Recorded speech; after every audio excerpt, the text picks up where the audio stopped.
Bonjour à tous, aujourd'hui je vais vous partager ma méthode pour backtester des stratégies de trading avec Python. Grâce à des outils simples et efficaces que j'utilise maintenant depuis plusieurs années, je vais vous montrer comment réussir vos premiers backtests en évitant les erreurs classiques. Allez, c'est parti.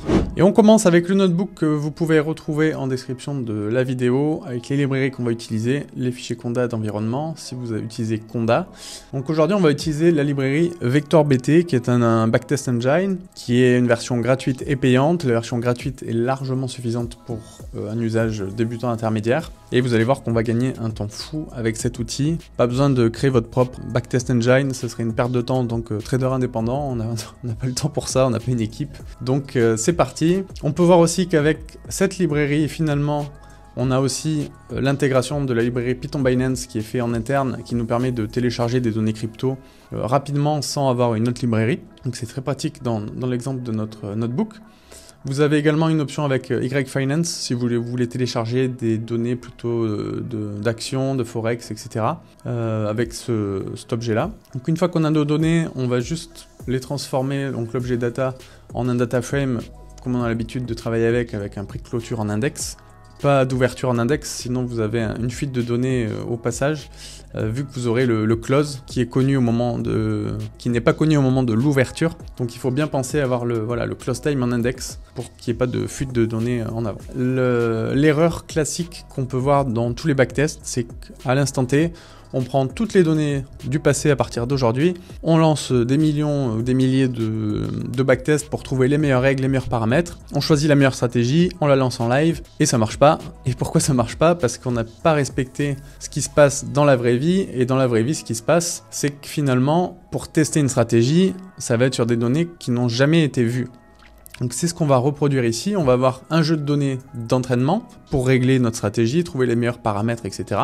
Et une fois qu'on a trouvé la stratégie la plus robuste qui a les meilleurs paramètres, on va la tester sur le jeu de données de test que l'on n'a jamais vu, sur lequel on n'a pas travaillé avant, une fois, deux fois, trois fois, pas des centaines de fois, sinon on revient au problème initial où en fait on utilise toutes les données pour développer notre stratégie. Pour résumer, on prend les données d'entraînement, on cherche nos meilleurs paramètres, et ensuite on les teste sur le test set. Et si les données sont mauvaises, si les performances sont mauvaises, c'est juste que la stratégie n'est pas bonne, l'idée de départ n'est pas bonne, ne fonctionne pas, et on repart de zéro. Donc voilà, il faut vraiment prendre cette bonne pratique dès le début. Après, il y a d'autres pratiques plus avancées, mais qui seront basées à chaque fois sur cette idée de base de départ, de toujours avoir un jeu d'entraînement et un jeu de test pour valider votre stratégie avant de la mettre en live sur le marché. Donc ici, je vais juste définir que le data frame qu'on utilise, ça sera une copie du train data, donc tout ce qui est donné en bleu. Donc la stratégie qu'on va utiliser aujourd'hui, c'est une stratégie du type retour à la moyenne, avec l'indicateur que vous connaissez sûrement tous, les bandes de Bollinger. On va entrer dès qu'on a une clôture en dessous des bandes de Bollinger, et on va sortir dès qu'on aura une clôture au-dessus des bandes hautes de Bollinger, ou alors un stop que j'ai mis là arbitrairement à 5%. Donc on va commencer par créer une fonction qui va nous générer les bandes de Bollinger. Donc pour ça, les bandes de Bollinger, elles sont basées sur une moyenne mobile, donc là 50 périodes, sur laquelle on va venir mettre au-dessus et au-dessous la déviation standard qu'on a calculée ici, avec un facteur qu'on a mis en entrée. Donc là, bon, j'ai mis un 6 par défaut, on s'en fout, on va le changer après. Et ensuite, on va générer des signaux en fonction de cela. Donc dès que le prix, donc là j'ai mis la clôture, dès que la clôture sera en dessous de la bande basse, on va dire que c'est un signal long, donc là j'ai mis 1, sinon 0. Et dès que le prix de clôture sera au-dessus de la borne haute des bandes de Bollinger, un signal de short, sinon on garde le précédent signal qui sera 1 ou 0. Donc maintenant on va lancer cette fonction. Donc elle nous a bien généré une nouvelle colonne avec la borne haute des bandes de Bollinger, la borne basse et le signal des bandes de Bollinger. Donc pour afficher ces signaux, j'ai créé une fonction, vous pouvez aller voir dedans si ça vous intéresse, mais c'est pas l'objet de la vidéo. Donc là on voit les signaux qu'a généré notre stratégie. Donc en pointillé les bandes de Bollinger. Donc on voit tous les potentiels signaux longs et potentiels signaux de vente, d'exit. Là-dessus il n'y a pas les stops, ça va être dans VectorBT qu'on va mettre le stop. Donc on arrive maintenant à la partie avec VectorBT, comment ça fonctionne. Nous on va utiliser une fonction qui s'appelle FromSignals. Ça nous permet de venir avec des signaux qui viennent de nos propres stratégies, de pouvoir utiliser des fonctions internes, parce que vous pouvez très bien commencer avec des bandes de Bollinger, après avoir du machine learning ou n'importe quelle stratégie des plus simples aux plus avancées. Avec cette fonction, ça restera transparent. Donc là, il y a uniquement voilà, une dizaine d'entrées, on va dire. Vous irez voir dans la doc, il y en a peut-être 50. Donc vous pouvez vraiment faire énormément de choses. Dans notre exemple, on va utiliser close, qui est le prix que va utiliser VectorBT pour tous ses calculs.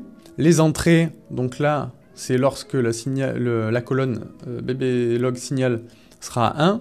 Et les sorties, ça sera dès que cette colonne sera égale à -1. On va ajouter notre stop de 5%. On va dire qu'on commence avec 10 000 $. Les fees, donc j'ai pris sur Binance, quand vous êtes taker, c'est 0,1%. Le slippage, j'ai mis approximatif, ça, on ne peut pas le définir à l'avance. Et la fréquence de nos données d'entrée qui est de 1 heure. Ensuite, on a ces fonctions qui vont nous afficher plusieurs statistiques. Donc on va lancer ça de suite. Et donc on va pouvoir retrouver donc, la première partie avec les statistiques. Donc quand est-ce qu'on a commencé, quand est-ce qu'on a terminé. Là on voit bien qu'on est bien sur notre train set parce qu'on s'arrête à peu près en septembre. On a la valeur de départ, la valeur de fin du portefeuille, le total return. On va retrouver voilà, le drawdown, des choses qu'il faut vraiment regarder. Le nombre de trades, le win rate, le best trade percentage, etc. Voilà, on a pas mal de détails. On a aussi le Sharpe ratio qui peut vous donner une idée très rapide de comment est votre stratégie. J'ai fait une vidéo là-dessus à ce sujet si vous voulez creuser plus le sujet. Je la mettrai en description et dans la vidéo. Et ensuite, on va retrouver des choses beaucoup plus visuelles qui sont super importantes. Donc par exemple ici, tous les ordres qui ont été passés avec toutes les entrées et sorties. Les returns de chaque trade. Donc là, à l'œil, déjà, on voit que c'est plutôt OK. Là, on va retrouver donc la courbe qui est ici, c'est le benchmark. Donc là, ça va être NIR USDT. Et en violet, ça va être notre stratégie. Donc là, on voit que ça performe voilà, dans une phase de hausse de range. Mais bon, dès qu'il y a une tendance un peu baissière, c'est pas ouf. Et on va pouvoir voir tous les trades. Donc par exemple, ici, on peut même zoomer et voir chaque trade en détail. De regarder combien on a gagné, la durée du trade, etc. On peut voir aussi, voilà, à chaque fois qu'on est dans des fortes tendances baissières, on a que des trades perdants qui s'enchaînent, donc là peut-être qu'il y a quelque chose à faire par la suite, à ajouter comme information. Donc voilà, c'était une vidéo très simple pour vous expliquer qu'avec VectorBT, on peut vraiment faire des backtests rapidement. Vous voyez, là, le code est assez court, on a fait une stratégie rapidement, et on a quand même pas mal de détails sur notre backtest. Ça nous aide à comprendre le comportement de la stratégie, voir ce qu'il va falloir améliorer ou pas. Donc voilà, on a vraiment beaucoup de possibilités. Je vous encourage à aller sur la documentation de VectorBT. Vous allez voir qu'on peut faire vraiment beaucoup de choses. Si vous voulez créer votre propre code pour backtester, moi je vous le déconseille. Le seul but, ça peut être d'apprendre à coder ou de vous faire un exercice plutôt ludique pour vous familiariser avec Python ou apprendre Python. Mais sinon, ça va être une perte de temps et utiliser des outils qui sont déjà faits, c'est un conseil. Et voilà, pour finir, je dirais que voilà, une stratégie très simple, elle va pas être rentable, même si on commence à essayer les meilleurs paramètres possibles. Il va manquer beaucoup d'informations comme les régimes, la volatilité, la tendance. On voit que par exemple, dès qu'il y a une forte tendance baissière, la stratégie ne fonctionne pas du tout, donc peut-être qu'il faut ajouter des informations. Et c'est ce qu'on va faire dans la prochaine vidéo, dans la partie 2, de comment on va rendre une stratégie perdante ou pas exceptionnelle en une stratégie gagnante en rajoutant des filtres de tendance, de volatilité, etc. Donc voilà, je vous encourage à reprendre le notebook, modifier les stratégies d'entrée, essayer je sais pas, avec le RSI, avec tous vos indicateurs préférés, visualiser vos signaux et créer des backtests, jouer avec les stops, les take profits, familiarisez-vous avec VectorBT et voilà, en attendant, je vous souhaite un bon trading à tous.